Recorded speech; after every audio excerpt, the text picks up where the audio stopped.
17% of high school students have contemplated suicide, and another 13% have made plans to follow through with their thoughts.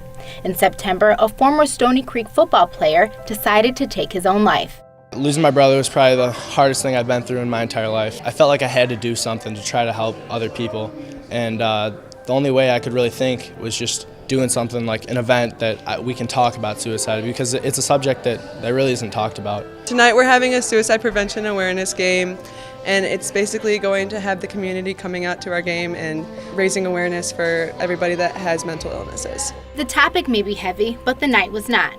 Students and the Rochester community came together to show their support by wearing bright teal t-shirts and sporting colorful beads that represent how you are personally connected to the topic of suicide. All proceeds and donations from that night went to the American Foundation for Suicide Prevention, and their main mission is to get people to feel comfortable talking about suicide so they can save lives.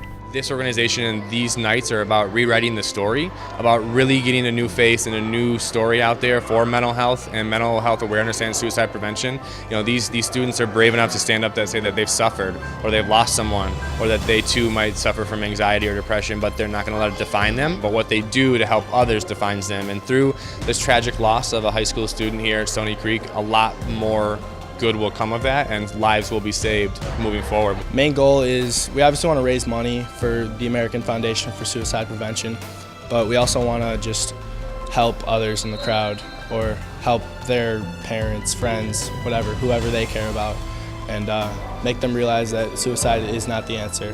There is help out there.